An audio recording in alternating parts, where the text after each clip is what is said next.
reading histories. Yeah. That's the point. Yeah. Okay.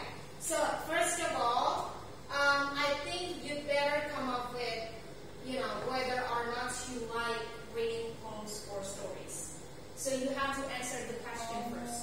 Okay? The question is that, do you read poems or stories? Well, I like reading histories, but what? Okay, no way. It's not related. Okay, no. What kind of book do you like? Do you read poems or stories? No.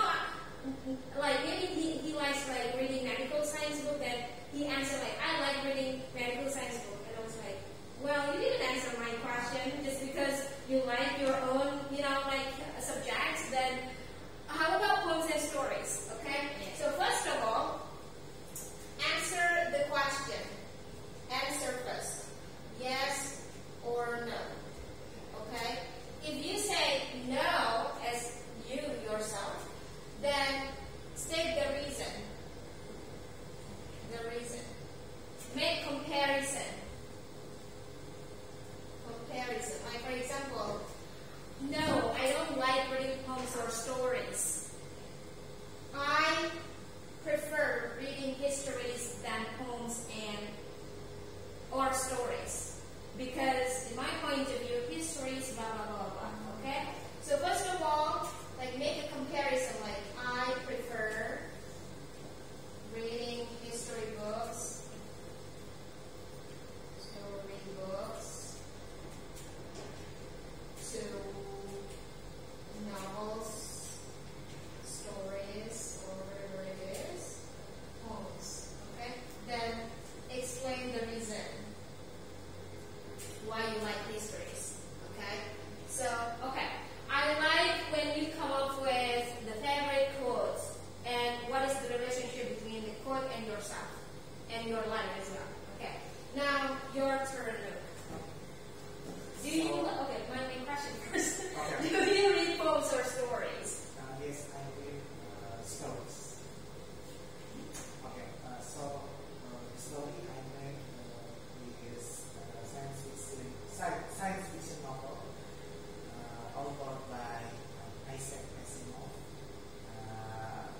The title of the novel is The Last Mission, and it's a story about the future human civilization that will artificial intelligence.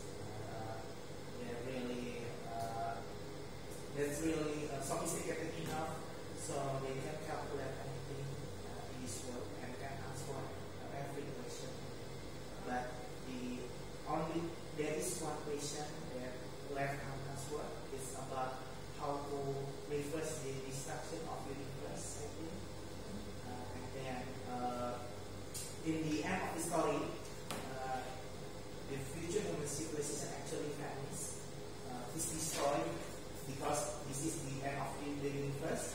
But the artificial intelligence itself has the answer to reverse the destruction of the universe. So actually, in the end of the novel, is my favorite word is let there be light. So the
deal with, or learn how to cope with, or maybe you can say something like, that encourages me too, okay? So that's one of the examples of the answers. Okay, so here are some unique vocabularies that you can use when you're explaining stories or poems. Even though you don't explain poems or stories, like Isa, for example, because he doesn't like reading poems or stories, but maybe you can just mention that this one. Like, for example, well, stories are so idealized because the authors want something from their point of view. Like, for example, like something like that. But histories are more real, you know? So you're comparing between the histories and also stories by using these adjectives, okay? Okay, so any questions so far before we take a break?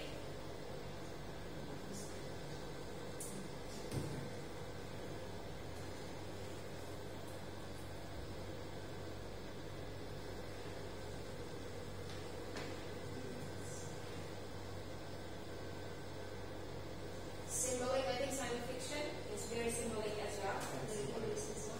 Symbolic. I think we should have more training.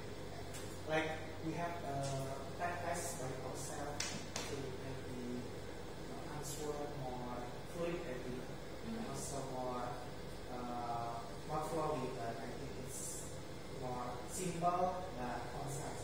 Yeah. Oh, regarding the pronunciation, let me give you some feedback on this one, Isa. So, okay, can you say so? Okay. It's different when you are saying so in the previous answers because it sounds like saw, something like that, you know? So sometimes I was like, oh, what? It's different when you are saying that individual word alone, okay? So you say so. Okay, repeat after me, so. Okay. This one, can you say that? Experience. No? Experience. Okay. So here the X here is pronounced A. Experience. Yeah. Experience. Okay, so it's an A, it's an A. Experience. Yeah. Yes. Okay, so that's one of the important notes because the word experience is a very common word that we often say, right? Experience. Okay, let's take a break, 5 minutes.